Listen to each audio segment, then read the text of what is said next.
What's going on, guys? TM25MD here, and yeah, it's been a while since I posted a Duelyst video, and I really don't expect myself to to be making regular videos, just not particularly too into the game, but I was feeling some Duelyst lately, and yeah, I decided to record a little bit, some replays with a Aggro Songhai list that I made, and I have a 93% win rate with it, so it's pretty solid. And we'll go over some replays with it, and yeah, it's a little bit different from what most Aggro Songhai lists, Aggro Reva lists look like. But we got Juxtaposition, Inner Focus, Misdragon Seal, Staples, Phoenix Fire. But this list has Bakazori. I don't think most of them run Bakazori. I think they just try and run Ethereal Blades and Primus Fist. I was considering Primus Fist by cutting like Spiral or whatnot, but did win a game with Spiral, so keeping it in the deck for now. But yeah, a lot of people don't really know how to manage their hand in general in Duelyst. And if they're running like an aggro list and you just run out of cards, you have no combo with aggro high, at least if you include Zendo, which I did, can give you a little bit of time, or if not, set up a lethal play by top decking like a Killing Edge or something of that sort. Ethereal Blades could work as well. You can definitely top deck that as well. So it's worth considering adding that in as well. Primus Fist versus Ethereal Blades to increase the number of 2-drops or just the number of damaging spells you have in the deck. Really comes down to testing, maybe personal preference as well. So cutting those 2 cards for 2 copies of Primus Fist or Ethereal Blades remains to be seen. But I like Zendo. It's won me quite a few games. You're ahead on board already, and you just drop this guy, and this deck pretty much has all the threats, early game threats. Scroll Bandit, Kaido Assassin, Lantern Fox, Battle Pando. If you don't answer those, you're gonna be taking a lot of damage. And if you have multiple minions on the board, and you throw down a Zendo, it's gonna be tough for your opponent to answer all of them. I guess the only thing that this deck is really weak to, but you can kind of play around it with buffs. Plasma Storm. I think I did play a couple of Voths. Not quite sure. But yeah. Yeah, that's the deck. Going through some of the replays.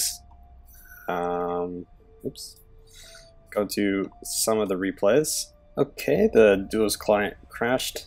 Fantastic. But yeah, the first game will be against Vitruvian. Not particularly a great hand. Here we have like all the backstabs. So, and we're going up against Obelisk, which is a very difficult matchup. So, replace one of the Scroll Bandits because I'm not playing all of them. I could go double 2-drop, but one of them's just going to die, so there's no point.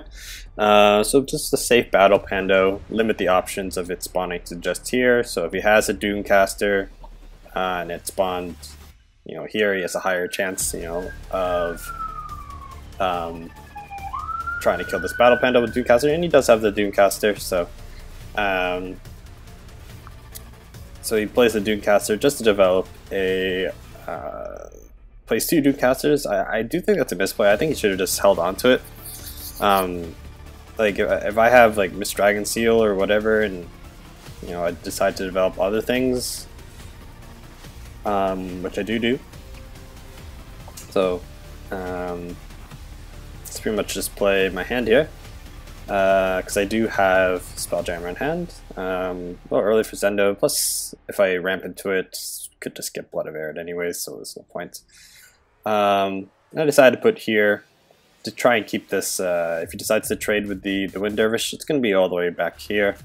So it's going to be quite some time for it to see any sort of play, and I have Juxtaposition anyways that I happen to draw, which is nice. So this can be a 6-1 dervish. Again, I do think he wasted his two. I do think he wasted his two Doomcasters right there. He could use it like this upcoming turn on this dervish right here, this poop dervish, or if he happens to have Rash's Curse, he can definitely do that as well. So, yeah, I don't think I agree with his play necessarily. So, try and play around Blood of Air plays. Get some more cards off him. You can develop basically 3 minions here, or 2 minions. It's like pretty decent. And I can really just start hitting him, get him low, try and put him in range of any sort of combo that I happen to have. Zendo combo,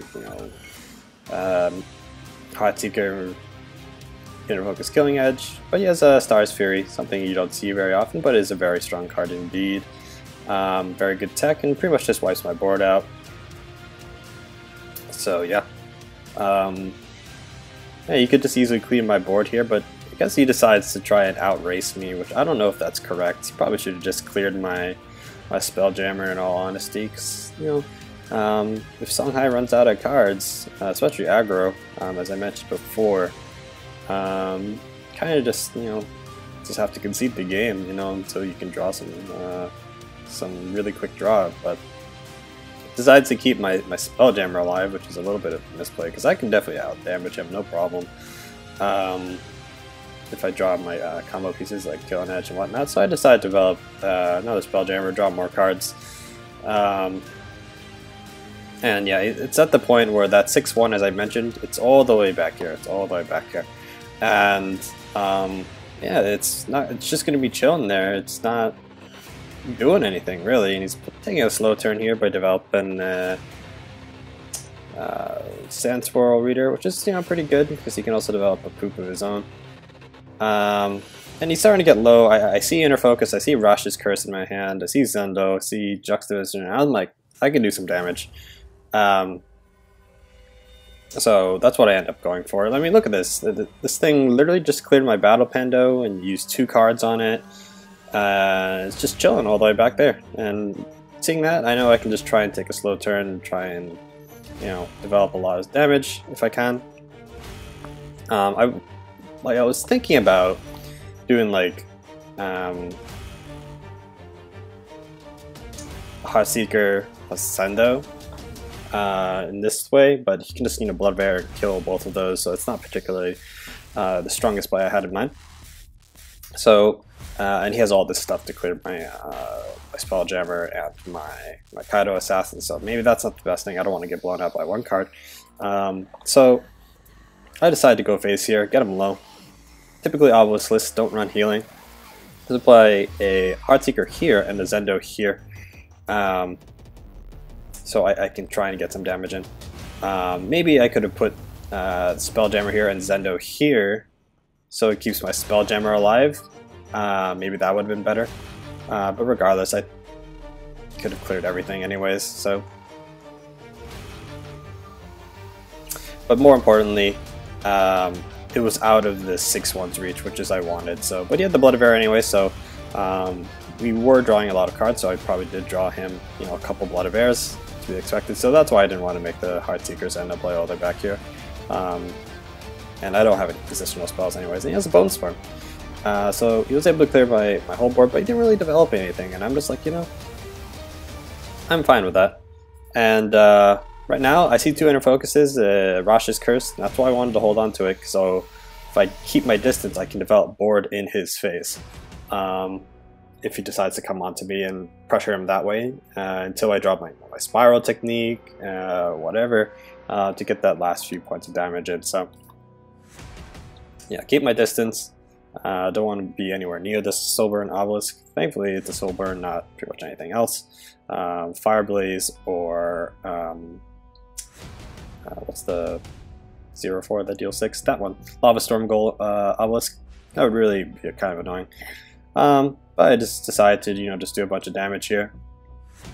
Use 2 Inner Focuses, put him down to 2, put 2 Phoenix Fires in my hand. If he happens to have Azure Herald, we can definitely kill him through that. But it seems like he does not run Azure Herald, because I would imagine he's running, Obelisks Dusk, what's it called, Dunecasters, and I saw Rash's Curse, and I also saw Bone Swarm, so I would imagine his 2-drop, 2-mana era spot is pretty tight already, and I don't think he's running Astral Herald. He plays Gust, even with a second Wish, that's only 6 damage, so we do live. Yeah, this is one of the harder matchups. I do think he could have easily won this if he cleared my Spelljammer, but you know, that's just some misplays. Even, you know, I think this guy was like S rank 20 or whatever. You know, they do misplay. People do misplay. Yeah, and if he cleared that Spelljammer, I probably would have lost, to be quite honest, because that Spelljammer, I think, got 9 points of damage in, which is a lot for 4 mana, and I was happy to take that. He kept it alive. He had the pressure. He could have easily traded the Allomancer into the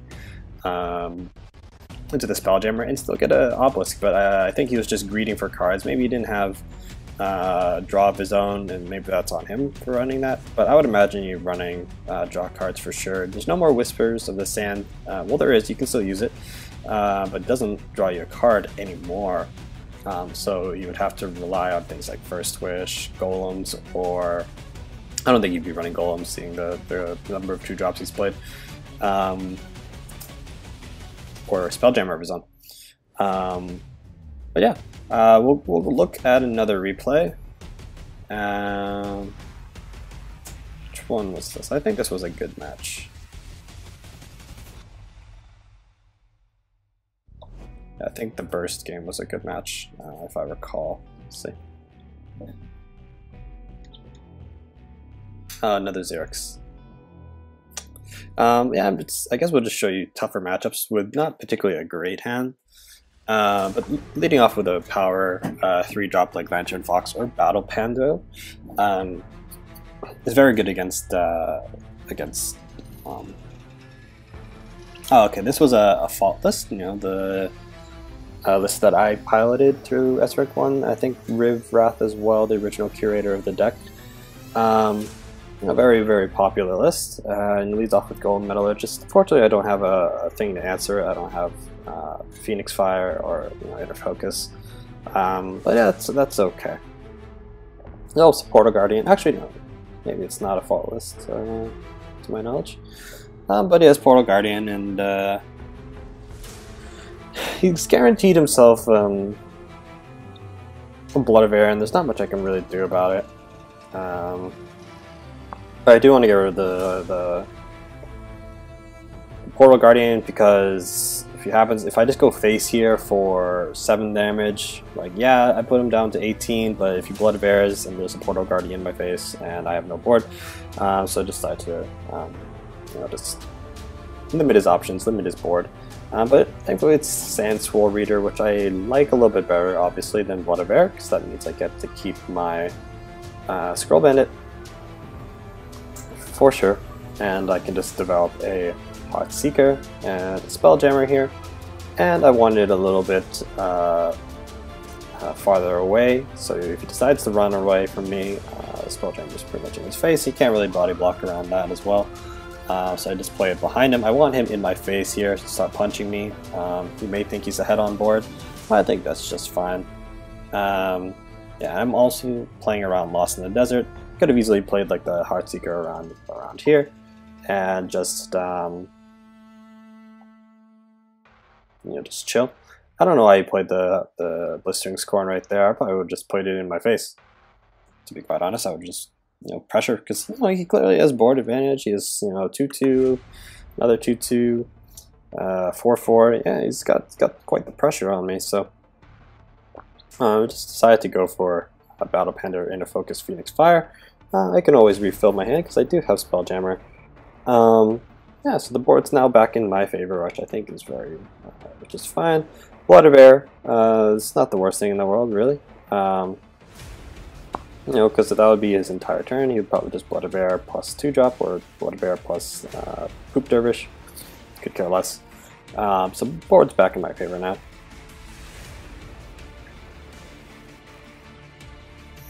And yeah, him hitting me is actually to my advantage, because, you know, it's just putting him lower. So Literally, I'm okay with that. So my Spelljammer did pretty much 6 points of damage, which I think is great. Drew me a lot of cards. Has Azure Herald. I think it is a faultless, except he just has Portal Guardian thrown in, which is, you know, a very fair point. Which is a very fair play, in my opinion. So. Now seeing that he developed all that, he has a full hand, I'm kind of in a bit of a pickle because he established a pretty decent board right now of his own. So I just do try and deal as much damage, and hopefully I can, you know, draw some answers, some last minute burst to try and kill him. I do draw a card from Killing Edge, which is pretty good because it's being used on a backstab minion, so you get that extra card. And, you know, I also did 8 damage, 9, 11 damage with this turn, which I think is pretty good. Have Juxtaposition, Scroll Bandit, and another Juxtaposition in hand, which is not particularly the strongest of plays. So I pretty much just have to replace into something I need. Yeah. So pretty much decides to trade his whole board in, so I guess he didn't have a Blood of Air, which is fantastic for me. Develops another Portal Guardian, which is kind of annoying. There's a couple things that could go wrong here. He developed another Azure Herald, which kind of sucks, really. But not much, you know. There's a lot of draw going on. I do play Scroll Bandits over there. Use my Inner Focus, and I do see faults, as you guys can see from what I drew. I was thinking about just juxtapositioning it so I can get another 2 damage and be right on top of him. But I did not quite know the power, and I was just, you know, pretty much looking for like another Lantern Fox or a Spiral Technique to, you know, close out this game. So I decided to play a little bit more passive. Maybe in retrospect, getting on top of him and dealing another 2 damage, putting him at 2 was the correct play, because that means his Portal Guardian, even if it does go up to 3 attack, can't clear both my Heartseeker and my Squirrel Bandit, so we definitely threaten a lot of damage there. And I'm kind of body blocking here, so I guess either path is more or less correct. Maybe the more aggressive one was perhaps the better play, but we'll see. And it just hit the Portal Guardian because it's only 1 damage. Which may be significant at this point in the game, but I do like withering it down just in case I have to, you know, try and kill it or whatever. But yeah, I have Mist Dragon Seal in hand, and I'm pretty okay with that. Yeah. And I do have the Cataclysmic Vault in hand. I was tempted to keep it around because it could just, you know, turn the tide around if I happen to draw like a 2-drop or a 3-drop. But yeah, I top deck Phoenix Fire, which is, you know, which is great. Which I usually replace in the early stages of the game against, unless I'm up against certain matchups where it's nice to, you know, 2-drop Phoenix Fire. But I usually replace my Phoenix Fires. So moments like this, I can draw it. And, you know, just close out games or just deal as much damage as possible. There is a skill to replacing, and I do think I demonstrated that by not keeping Phoenix Fires in my hand. I don't think I necessarily had an opening hand of Phoenix Fire, but if I do, I'm just giving you my thought process. I usually replace it such that when, after playing a lot of draw around 6-7 mana and replacing, I can find those damaging spells or damaging minions quite easily because I replaced and hope to find those at the later points in the game. So there's a very much a skill to replacing, and it may look like I top deck victory, but I did. But I never actually kept. I don't remember. I don't actually remember if I actually kept Phoenix Fire on my hand this entire game. I usually replace it very early. So again, for moments like this, I can draw it once I'm low on cards and looking to close out the game. So look to try and play.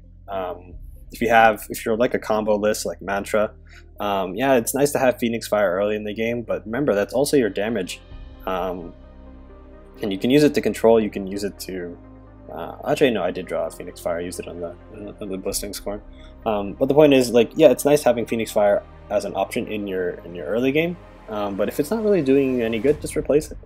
Yeah, it's nice to have the 3 damage in hand, but more oftentimes you'd rather look for positional spells, 3 drops, 4 drops, and if you're playing mid range, 5 drops, Kron, whatever. So yeah, just 2 replays, just to give you guys an idea on how the deck kind of functions. Yeah, 93% win rate. I don't want to say this is the best iteration of Aggro Reva, but I do like having the option of Grandmaster Zendo. I don't remember if there was a game where I did win a couple games with Zendo combo, which is nice having an option in there. So feel free to try out this list. Also feel free to try it with the changes I mentioned at the beginning of the video, Primus Fist and or Ethereal Blades. This list has been working out so far for me, but I'm willing to change it around to see if I can make it a little bit more efficient. Pretty much just been getting away with wins just because of how I position and how I play. Yeah, so yeah, I hope you guys enjoyed the video. And yeah, till next time. Later, guys.